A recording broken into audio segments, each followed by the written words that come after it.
Welcome to episode 130 of the Family Answer Man podcast. Today we're talking about toxic moms before and after the holidays from a biblical worldview on the Family Answer Man. I'm your host, David Orgis, and I'm here with Dr. Mark Crosby. He is a pastor, he's an educator, marriage and family therapist, and he is a resident expert here on the Family Answer Man podcast. Now, Family Answer Man is not a therapy session. We're not able to give specific advice to your situations, but we do believe that mental and spiritual health are really important, and we want to encourage you to seek professional counsel for your unique circumstances. Before we jump in today, if you would hit the notification bell and subscribe to the YouTube channel, you will never miss an episode of the Family Answer Man. And if you're listening on a podcast, if you would just rate us and review us on your favorite podcast app, that helps us out a lot. As always, you can help grow the Family Answer Man community by sharing the show with your family and your friends and inviting them to join you on this journey of building stronger, healthier, happier families. Good to be here with you. Yes. Big topic for today, and Absolutely. It's been holiday season, and and so the more time you spend with family, the more time you find maybe that there are times that we rub each other the wrong way. Is that pretty normal? Well, you know, the reality is this. If you want to take a purely biblical perspective, we all are sinners, fall short of the glory of God. We all have our moments. We all have our disruptions, our disorders. We all have those areas of life that sometimes when the stress is overwhelming and the circumstances are not to our satisfaction, and sometimes we can say things or do things that may be somewhat maligning to those around us and somewhat deriding and pejorative to those around us. And sometimes we kind of come across a little irritable, or aggravated, especially if things are, again, overwhelming, if we feel burned out, if we feel stressed, if we feel depressed. And so these are all things that all of us go through. But the reality is that these are moments that happen. These are seasons. But for most of us, we get through it. We overcome it. We apologize for it. We kind of get back on track. We get back into our routine, which is something that we often, long for and miss during the holiday season. Yes. But the reality is that, those are, those are moments where we just, learn how to adjust and forgive and move on. Yeah. But when it's ongoing, when it is occurring on a consistent level, that's when it becomes very problematic. Okay. Well, we're going to be looking at an interesting question today. And if you have a question that you want to send in, you can have your question answered on air on the show. You can email us familyanswerman@liveoak.church. That is familyanswerman@liveoak.church. And the email that came in for this question says, I listened to your episode about the psychopath and the con artist at Christmas. What should I do if my mom is the con artist? She doesn't run big scams, but she is a widow and tricks people in small ways. She acts sweet and very spiritual at church, but she uses people to get what she wants. She flatters and lays the compliments on thick to control people and then turns against them when they stop helping her. She can spread gossip and gets others to treat people badly by pretending to be the victim. She only started coming to my church recently, and most people don't see what she's doing, but I'm worried that my church family will get hurt. What should I do? Whoa. Well, again, I think first of all, we need to understand that toxic people come in all shapes, sizes, and genders. Meaning simply this, sometimes moms can be toxic. You don't want to say that because everybody wants to think of mom as Aunt B, sweet and loving and generous and kind, and many moms are, and I believe that. But there are some moms who aren't. There are some moms who can be very toxic. And so again, we need to be mindful of that. I think a show that, was very popular in the 90s, Everybody Loves Raymond. Everybody Loves Raymond. Basically depicts Raymond's mom as a little bit toxic, okay? She could be manipulative, and she could be condescending, and she could play the victim, and she could be manipulative in order to get her way, and the list could go on. But of course, she'd always come across as very motherly, very nurturing, I just want the best for my boys, And so we see this, and I think sometimes as we get older, we can kind of maybe see the faults and flaws in our parents that maybe we didn't see when we were younger. And that's going to be true of our kids, okay? Right. When our kids get older, they're going to see the faults and flaws in us. We may not have been as wonderful as we wanted. Exactly. And so it's a natural reality. So again, what to do in this question, what to do when you have a toxic mom who is coming into your world, coming into your situation, and saying things and doing things that are manipulative and even hurtful. So toxic moms or toxic people, we can just kind of become a little more generic. Basically, display controlling and manipulative behavior, which simply means this. They want to be in control, and they will manipulate in order to gain control.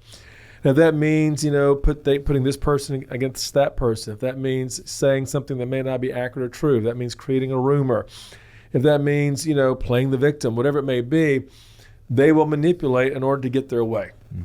And they will, maybe play the martyr, play the victim.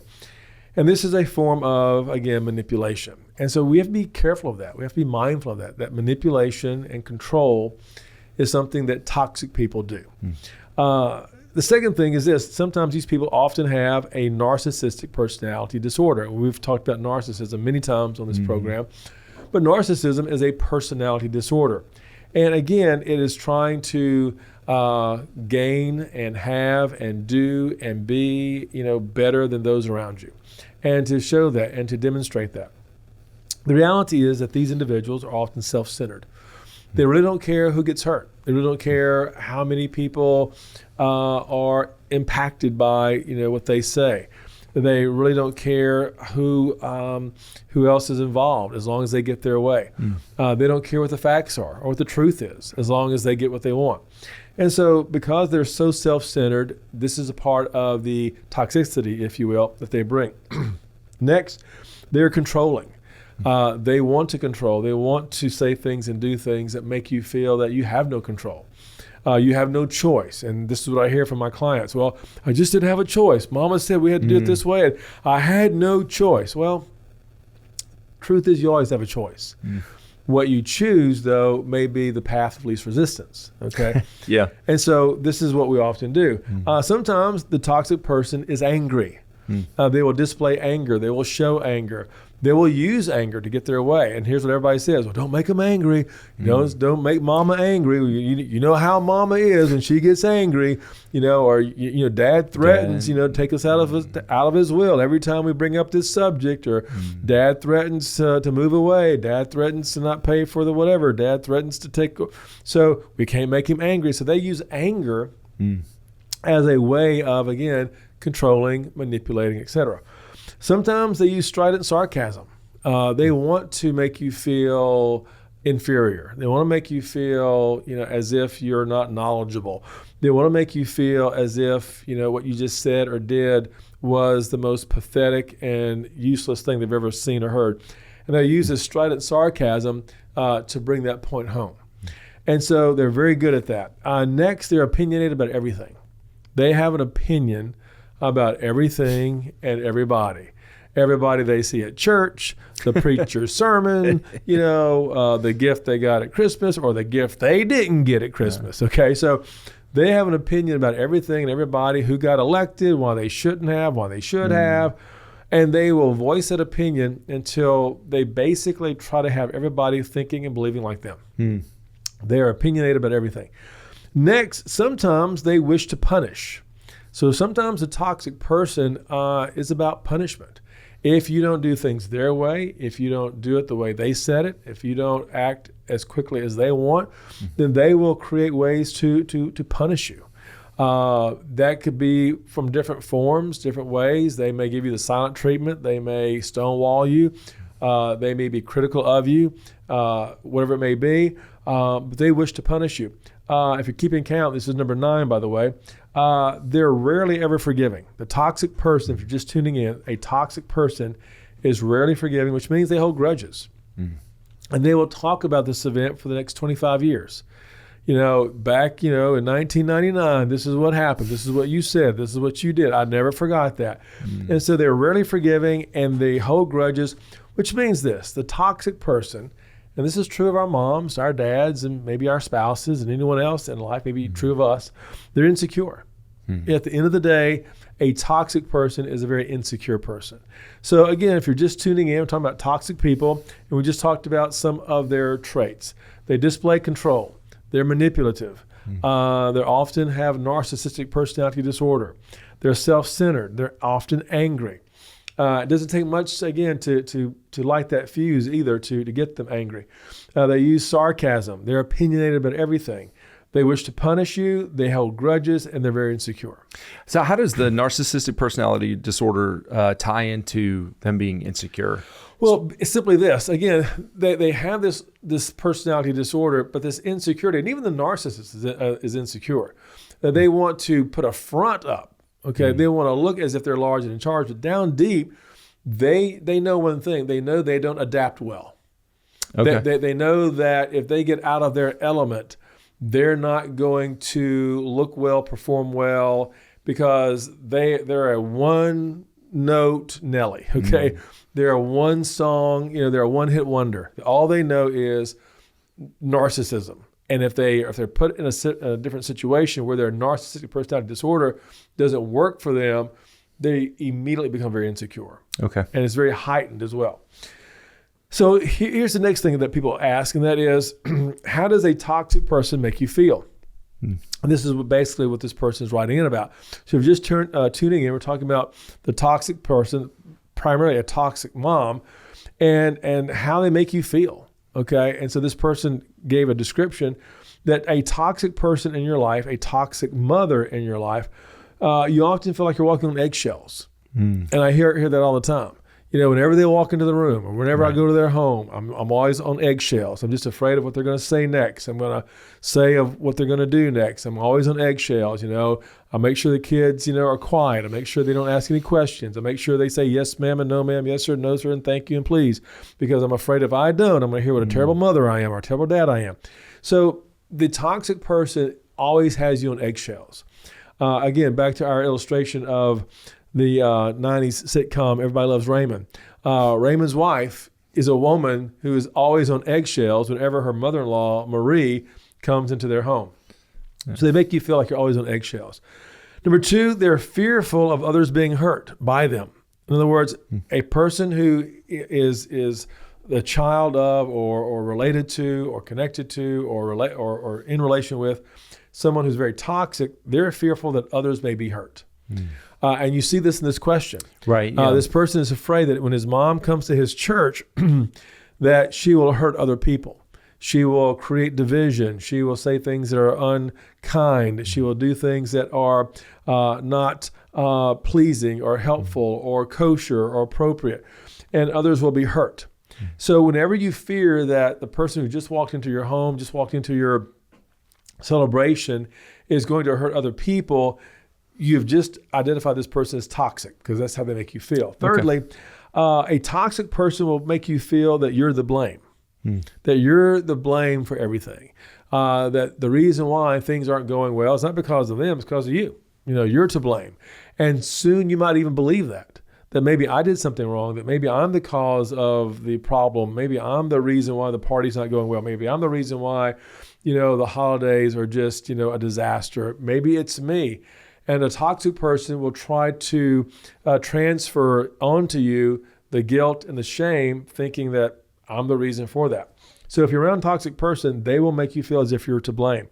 Fourth, if you're keeping count, a toxic person will make you feel as if you don't do enough. And you'll have that mindset. I never do enough. I can never please them. I can never, the food was never good enough. The present wasn't good enough. The celebration wasn't good enough. The home wasn't clean enough. It wasn't decorated enough. And the toxic person makes you feel that way. The toxic person makes you feel as if you've never done enough. So again, if you're just kind of keeping count, recapping real quickly, a toxic person makes you feel like you're on eggshells, that you are, that you have others that you fear are going to be hurt. You fear that your kids are going to be maybe punished or ridiculed, or something inappropriate may be said to them that may hurt their feelings. They make you feel as if you're to blame for all the problems, and they make you feel like you don't do enough, which also, number 5, makes you feel pessimistic. A toxic person makes you feel pessimistic about yourself, about life. Things will never get better. I'm stuck with this. I will never measure up. I will never be enough. I'll never have, what is required, and the list goes on. So for this person or the people that are listening that may have realized for the first time that they have a toxic person in their life, right? What do you do? Well, that's our next part. You right on cue. So what to do? What to do when a toxic person comes into your life? And the reality is we all have that. Maybe it's a person at your job. Maybe it's a person, at your church. Maybe it's a person, in your small group. Maybe it's a person in your homeowners associational meeting. Maybe it's a person on the church committee. Maybe it's a person that, again, is in your extended family. So toxic people are everywhere, okay? Yeah. And again, they show up when we have these gatherings. And because we can go weeks or months without seeing them, but that brother-in-law comes over, that sister-in-law comes over, that uncle comes over. And so here they are, they're toxic, they're in our life, they're making us feel like we're on eggshells. So what do we do?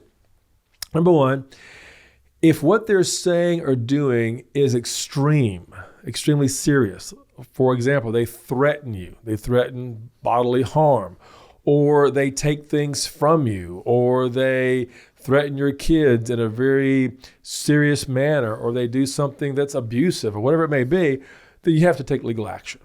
You have to take legal action. I mean, so and again, a toxic person can, and in many ways, is capable of doing something severe, stealing from you, saying something to your children, hurting your children, abusing your kids, saying something threatening to your spouse, to you, things on Facebook, threats, whatever. So if it's that extreme, of course, take legal action. Number two, if it's not extreme, and they're just being, toxic and blaming you and making you feel pessimistic, talk to them about your concerns. At least try to have a conversation. In many ways, in most cases, it won't go very far because that's just their personality.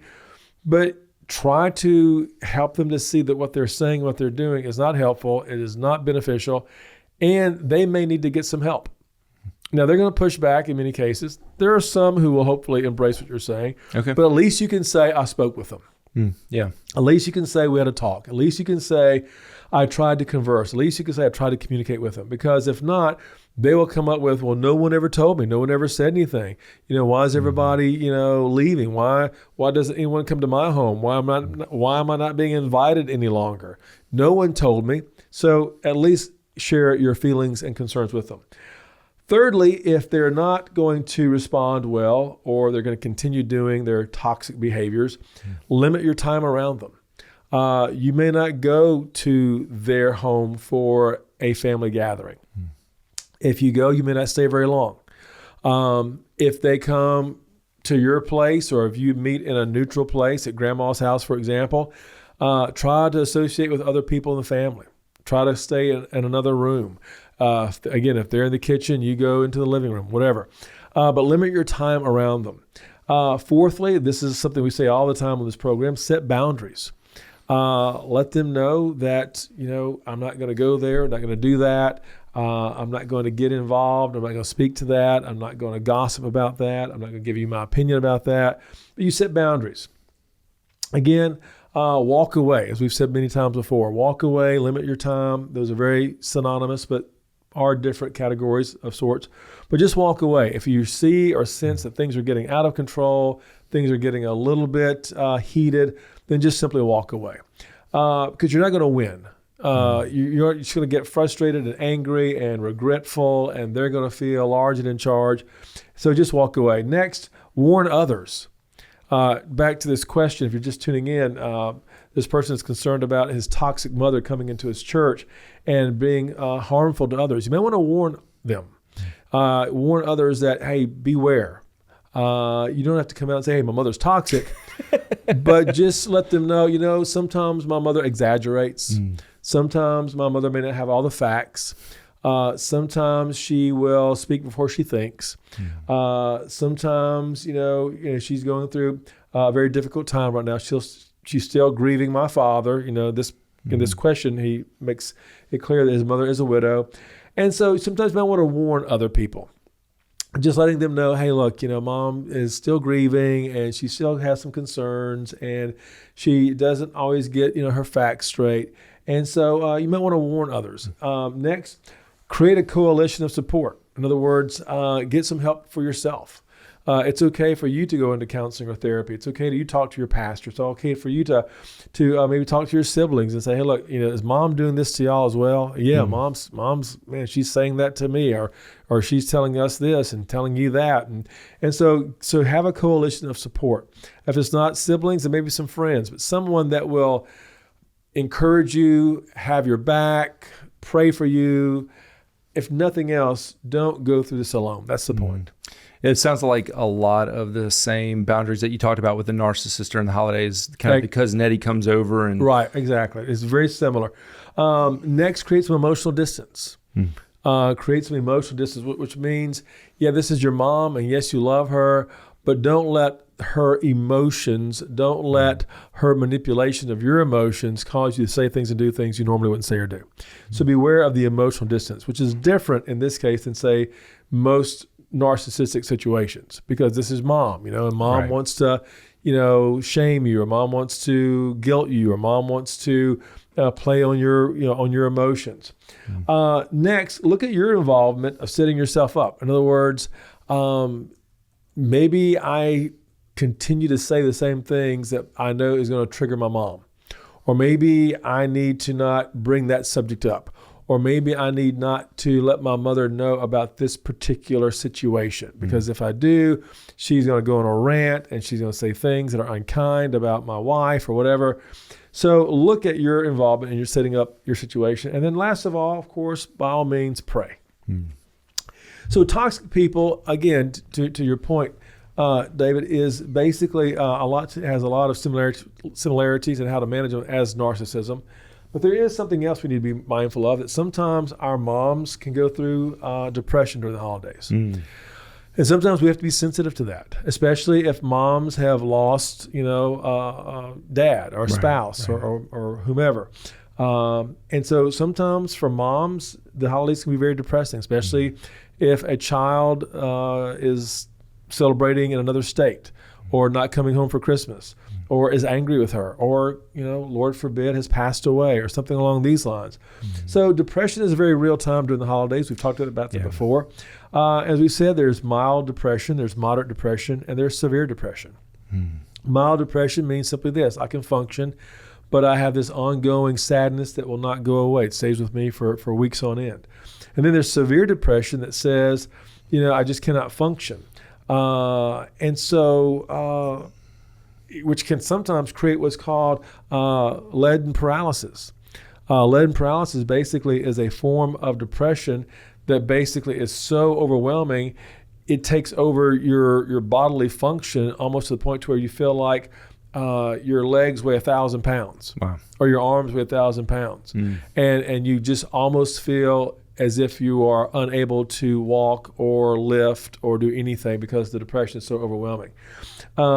So again, sometimes depression can take a form of what's called a psychotic state, where again, there's this feeling of being persecuted.